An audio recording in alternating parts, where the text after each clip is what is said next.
I want to go to, first of all, your reaction to what you heard in the court today. Well, I was with Justice Sotomayor when she talked about the stench of just making a naked political decision here and what that does ultimately to women, what it does to our rights, and what it does to the authority of the court and the American people's belief that this is a court that expands rights and this is a court that will protect the American people. And they just indicated they're willing to throw that out the window because they made a promise somehow. And back before they got nominated, they said one thing in public, always knowing that they were going to do this to Roe versus Wade. And that looks like that's where we are today. This is the day it happens. You represent one of the states in which this decision will have no effect. You represent the state of Massachusetts. The Massachusetts legislature will not allow any kind of changes and restrictions on abortion in your state. And so this is a decision that, if it goes the way it's apparently going to go, will not, in fact, affect all 50 states. There will be states like New York, Massachusetts, California, many, many, many others where the majority of the population actually is, who won't be affected at all. And let's listen to what Justice Sotomayor said today about the women who will be affected in those Republican-controlled states. When does the life of a woman and putting her at risk enter the calculus? Meaning, right now, forcing women who are poor, and that's 75% of the population, and much higher percentage of those women in Mississippi who elect abortions before viability, they are put at a tremendously greater risk of medical complications and ending their life. And now the state is saying to these women, we can choose not only to physically complicate your existence, put you at medical risk, make you poorer. I didn't hear a single Republican-appointed justice who understood those points. Yeah.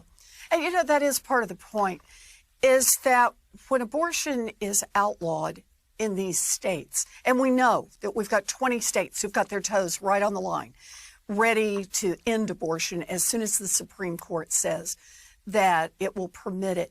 But we know who that's going to fall hardest on. It's not going to fall on the women who have means.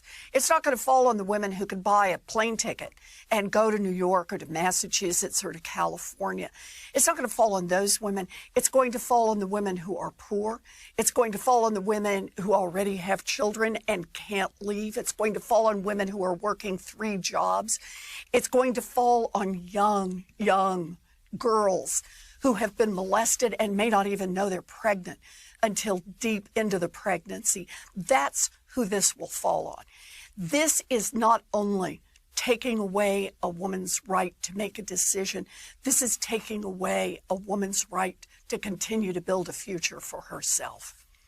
You could convert the Supreme Court opinion, Roe versus Wade, into the federal statute passed by perhaps Elizabeth Warren, leading it through the Senate. What are the prospects of that? It's a filibuster problem. So look, we've got the Women's Health Protection Act that just says, as a matter of federal law, the decision to continue a pregnancy is a woman's decision.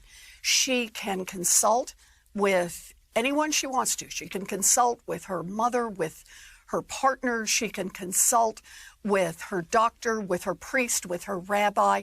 But it is not up to the state, it is not up to the government to come in and interfere in that decision. We've gotten it through the House. I believe we could pass it in the Senate, but we can't get 60 votes to get past a filibuster.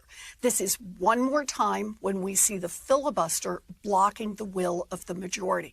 You know, anything that enjoys support across this nation at the level of 70 to 80% is something we ought to be able to bring to the floor of the United States Senate and vote on it. And I believe what would happen is the rule of Roe would then be the rule, not just in Massachusetts or California or New York. It would be the rule all across the country. We've got to get rid of the filibuster. And we heard Brett Kavanaugh say today that if you did that, the Supreme Court would absolutely uphold it. He said that it is absolutely constitutional for the Congress to pass such a law, for any of the states that already have their own laws protecting abortion rights. So what you're proposing is something that Brett Kavanaugh has said the Supreme Court would completely go along with. Right. But it is the reminder, isn't it, of the price we're paying right now for this technical rule in the United States Senate that keeps us from being able to move forward. And so now we can just start down the list. We need to pass voting rights. We need more laws around gun safety. We need a law around immigration, right? And a path to citizenship for millions of people in this country. And we need a law to protect the right of a woman to make her own decision about whether or not to continue a pregnancy. And the filibuster is blocking us, blocking us, blocking us, blocking us. It's got to stop.